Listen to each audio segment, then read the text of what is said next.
Bonjour à tous, aujourd'hui nouvelle vidéo sur les solides en mouvement. On va parler vitesse, distance, accélération et temps. Dans un premier cas, je vais vous présenter la formule, on va dire générale, pour un trajet relativement long, et puis après on rentrera en détail dans ce qui va plus nous intéresser, donc ce qui va commencer à aborder de la cinématique euh, en termes de physique. Ok, donc première formule, hein, donc V est égal D sur T. Donc ça, c'est la formule, je pense que vous avez sans doute dû croiser ou connaître. Donc cette formule va nous permettre de calculer la vitesse moyenne d'un véhicule lors d'un trajet. Donc supposons que je fasse 400 km pour partir en vacances et que je mets 3h30 pour effectuer ces 400 km. Et ben en fait, en divisant ma distance parcourue par mon temps, je vais avoir la vitesse moyenne de mon véhicule. Donc V va être exprimé en km/h, D en km et T en heure. Ok, ça c'est le premier cas, dans le cas d'un long trajet. Dans le deuxième cas, donc là ça va être de la physique avec une approche un peu plus vers la cinématique, hein, donc un peu plus précise, avec un peu plus de formules, un peu plus de difficultés, entre guillemets. Donc, on va commencer par dire que ça va être un trajet avec des phases identifiables. Donc ici j'ai noté 3 phases clairement identifiables avec des variations qui sont différentes. Et donc pour des besoins de précision, je vais dire que ici V va être exprimé en mètres par seconde, hein, donc qui est une autre unité de vitesse, D en mètres, T en secondes, et A, nouvelle variable, hein, qui va être l'accélération, qui va être exprimée en mètres par seconde carré. Ok, maintenant je vais résumer un petit peu ce graphique et je vais vous parler des 3 phases. Première phase, accélération. Ok, donc ici j'ai une... D'abord je vais présenter vite fait le graphique. En ordonnée j'ai V0, donc ma vitesse initiale en fait, hein, donc qui va être de 0 km/h, et V1 ici que je vais traduire par exemple à 30 km/h. D'accord. Donc même si j'ai dit que c'était en mètres par seconde, c'est pas bien grave. C'est pour l'idée de faire une représentation graphique et pratique à la fois de ce qui pourrait se passer sur ce graphique et sur un véhicule. Ok. Donc ici, comme je le disais, je vais avoir ma vitesse initiale et ma vitesse maximale, ici notée V1. Pour le temps, ça va être la même chose. Donc T1, ça va être le temps que je vais mettre à atteindre cette vitesse max. Et T0, ça va être donc le temps à ma vitesse initiale, donc à 0 km/h. La même chose pour la phase 2. Donc je serai toujours à ma vitesse max pendant la phase 2. Donc T2, ça va être finalement le temps jusqu'à la fin de ma vitesse max, avant ma décélération. Et T1, encore une fois, comme on l'a vu tout à l'heure, hein, c'est le temps que je mets à arriver à cette vitesse max. T3, ça va être le temps que je vais mettre à de nouveau retourner à ma vitesse initiale de 0 km/h. Et donc T2, c'est la vitesse avant ça va être mon temps où je vais être à la vitesse maximale avant ma décélération. Ok. Maintenant, d'un point de vue formule, qu'est-ce que ça va donner? Ça va donner la chose suivante. Donc la phase 1, lorsque je vais vouloir calculer l'accélération, ça va donc être une variation de vitesse sur une variation de temps. Donc en l'occurrence, je vais faire vitesse finale moins vitesse initiale, donc V1 moins V0, donc V1 moins V0, que je vais diviser par mon temps final moins mon temps initial, donc T1 moins T0. Donc ça va me donner la formule suivante, A est égal à V1 sur V0 divisé par T1 moins T0. A, et il faut noter aussi que c'est la dérivée de la vitesse, et que V est la dérivée de la distance. Donc distance qu'on va appeler également position, hein, en cinématique. Donc si A est la dérivée de la vitesse, et que la vitesse est la dérivée de la distance, donc A est la dérivée seconde de la position ou de la distance, hein, selon comment vous souhaitez l'appeler. À la phase 2, là ça va être extrêmement simple en fait, puisque étant donné que A est la dérivée de la vitesse, si ma vitesse est constante, sa dérivée est nulle, donc A va valoir 0. D'un point de vue de l'application numérique, hein, ça va se traduire par la chose suivante, hein, variation de vitesse sur variation de temps. Je vais donc faire V1 moins V1, donc ça va me donner 0, donc peu importe ce que j'ai au dénominateur, mon résultat sera de 0. Donc l'accélération ici va être nulle. Ok. Phase 3, un peu plus particulier à traiter, mais vous allez voir c'est tout aussi simple, hein.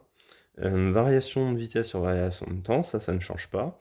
V0, donc ma vitesse finale que j'atteins ici, hein, en fin de ma course, à T3, moins ma vitesse maximale que j'atteins à T2.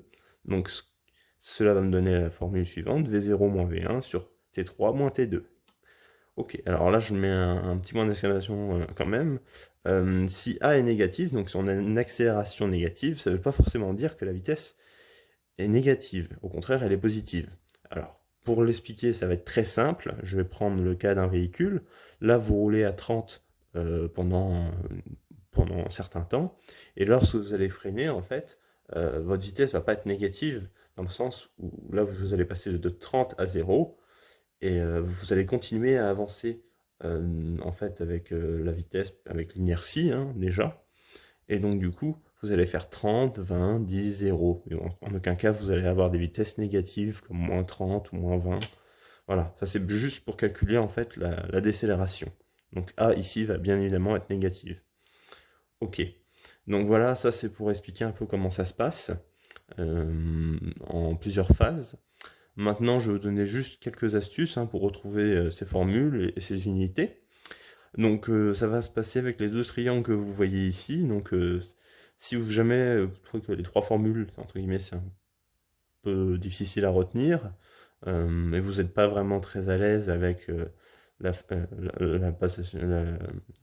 vous allez passer une variable d'un côté ou de l'autre, bah, je vous propose une alternative en fait. Ok, alors je retiens une seule formule. Bon, ça par contre, voilà, il faut la retenir. Je vais retenir la plus facile pour moi, D est égal V fois T. Celle-là, c'est vraiment, enfin, je trouve que c'est la plus simple à retenir. Il n'y a pas de division, c'est une multiplication. D'accord? Donc, je vais la positionner dans mon triangle comme ça. Donc, mon D va être en numérateur. Je vais considérer que, en fait, étant donné qu'il se retrouve sur le dénominateur dans les fois suivantes, je vais considérer qu'il va être en numérateur et mon V fois T en dénominateur. Ok. Donc maintenant que j'ai réussi à placer mes lettres, bah, je vais tout simplement en cacher une. Donc là, je veux trouver l'expression de mon V. Bah, je cache mon V, et ça va me donner V est égal D sur T. Je cache mon T, et ça va me donner T est égal D sur V. Ok. Pareil pour l'accélération, hein, ici. V est égal à A fois T. Donc mon V, je le positionne en haut de ma pyramide. Mon A fois T en dessous de ma pyramide. Donc, du coup, lorsque je vais chercher l'expression de mon A, je cache mon A. V divisé par T, c'est égal à A. Et lorsque je cherchais mon T, je cache mon T. T est égal à V sur A. Voilà. Voilà pour retrouver ces formules plus facilement. Maintenant, bon, pour retrouver les unités, bah là, je vais en fait écrire les unités des autres paramètres et je vais tout simplement les simplifier. Alors, je vais donc m'expliquer. Ici, pour retrouver l'unité de la distance, en fait, la distance, je sais que c'est une vitesse fois un temps, d'accord? Ça, c'est la formule que j'ai mémorisée ici. Donc, la vitesse, c'est en mètres par seconde fois des secondes. Donc, les secondes du numérateur vont simplifier avec les secondes du dénominateur. Donc, je raye les secondes en haut et en bas. Il me reste que des mètres. Voilà. De façon assez simple de retrouver l'unité de la distance. Et pour l'accélération, bah, je vais faire la même chose en fait. L'accélération, c'est égal à V sur T. Donc, V, c'est des mètres par seconde et T, c'est des secondes. Donc, ça fait des mètres par seconde divisé par des secondes. Maintenant, bah, j'utilise la loi lorsqu'il y a un quotient de fraction. Donc, lorsqu'on va avoir du A sur B divisé par C sur D, ça va être égal à A sur B fois D sur C. Donc, en l'occurrence, ça va faire M sur S fois 1 sur S. Donc, maintenant, ça fait M divisé par S fois S. Donc, M fois S au carré. Donc, D mètres fois divisé par D secondes au carré. Voilà. J'espère que cette petite vidéo vous aura aidé sur les solides en mouvement. Dans la prochaine vidéo, on va traiter d'un point de vue puissance les moteurs et de couple. On va essayer de comprendre un peu comment ça fonctionne. Donc voilà, je vous remercie d'avoir regardé cette vidéo.